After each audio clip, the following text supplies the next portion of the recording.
The latest Pompey news, updates every day from the Pompey Sound news desk. A former Hearts striker could fetch a Scottish club over £500,000 as Portsmouth become the latest team rumoured to be in for his services.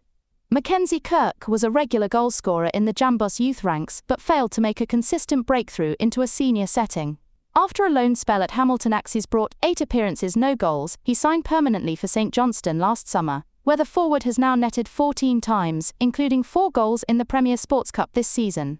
It has sparked interest, and after Peterborough United came on the scene this month, English Championship side Portsmouth are now said to be keen. It's claimed that the Blues have targeted the St Johnstone forward as an exciting, young option to add to their striking group. Competition will be heated though, as they face competition from League One side Peterborough United, with there also interest from the Scottish Premier League and Bristol Rovers in the 21-year-old. Well, we're going to have to get used to plenty of this over the next, however long it is, until September the 1st. Rumours like this, they're interesting. They keep us on our phones. But so often, very little, well, nothing comes of them. Mackenzie Kirk, Northern Irish. He is also a Northern Ireland under-19 international.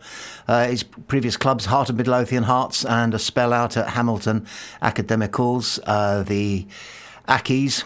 He's a product of the Hearts Academy.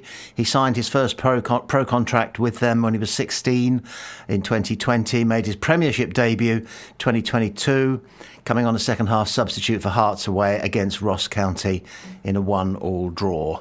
It seems as though he scores goals. He's netted 8 for St Johnstone in 35 appearances, which is not profoundly prolific.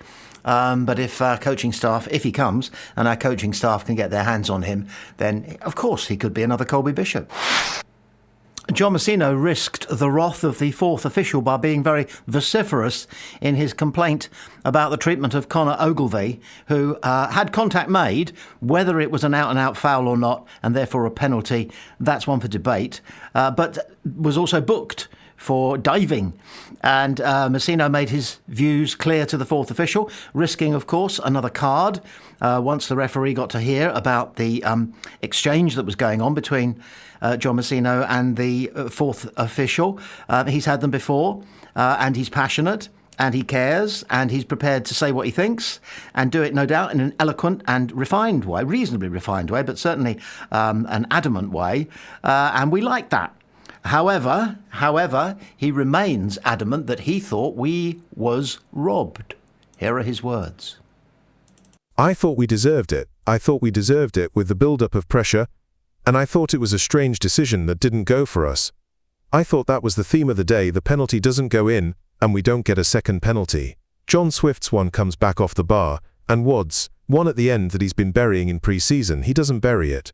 That was the theme of the day. My son, there was definitely contact, and ultimately he's brought him down in the box, so I thought it was a definite penalty. My son, I'll go and unpack it with the referee, but I thought it was a poor decision. The first goal comes from a free kick where I thought it was soft and I didn't think we were being afforded the same privileges. That was what I was speaking to the 4th official about and asking for a bit more consistency. Data Sol, it was only minor bits really, but the 4th got a bit annoyed with me and told me to shut up and sit down. But I think if you give the free kick for the first goal, it's got to be a penalty. Yeah, OK. He said all the right things there, the things that we want to hear and the things that many of us actually also believe, whether we're slightly biased, looking at things through blue-tinted sunglasses, and they're quite fashionable, by the way, is another matter. I think it was absolutely 50-50. That's my view. And I know that's sitting on the fence, but you get a good view from sitting up there on the fence. And I wouldn't have wanted to have to give that decision. A lot depended, as John Messino suggested, on the state of the game. We'd been given one penalty. I don't think it was a controversial one at all, but we'd missed that penalty.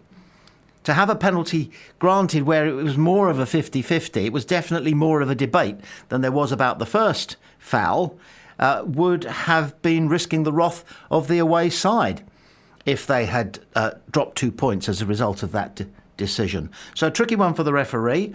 John Messino stood up for us and got told to shut up and sit down. I wouldn't tell him to shut up and sit down, would you? He's a big lad. Big unit. This, according to Football League World. John Messinio has revealed that the injury to Callum Lang won't intensify the search for a new winger in the transfer market. Portsmouth suffered a huge blow on Saturday, when their star winger was forced to be withdrawn from action in a 2-1 defeat at the hands of Norwich City in their first Championship home game of the season. Lang has suffered another hamstring injury, having missed 2 months of last season and endured a disrupted pre-season schedule due to this issue, in what is a massive blow for Pompey. However, speaking to the news after the defeat to the Canaries, boss Messinio has revealed that this injury setback won't make the search for a new winger more desperate in the final few weeks of the window. Out wide has been identified as a key area Pompey must strengthen, but after beating Oxford United 1-0 on the opening day of the season, the first game at Fratton Park didn't go as planned, as Portsmouth fell to a 2-1 defeat against Norwich, in which Lang sustained another injury to his hamstring. Whilst it's currently unknown what the timeframe is for his return, his boss Messinio spoke to the news after the Norwich match about whether the fresh injury setback will change his side's search to sign a new winger.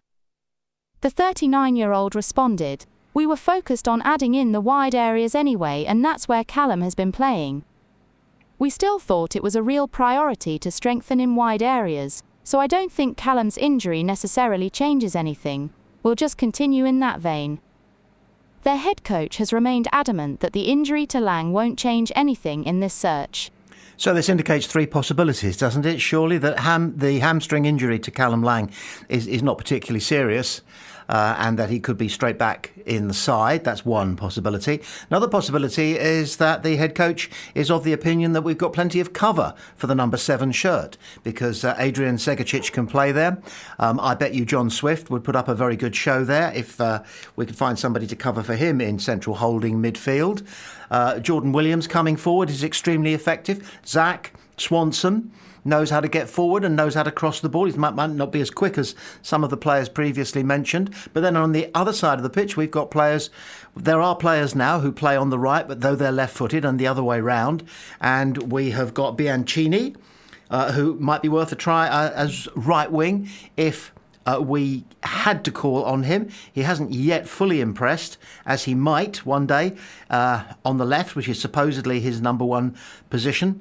But we're good at bringing players on. And then, of course, there is Yang Min-hyuk, who possibly, I've seen YouTube videos of him coming in from the right, so he can play there as well. So that's the second possibility. We've got plenty of number 7s. The third possibility is that our manager's telling lies again. Surely not.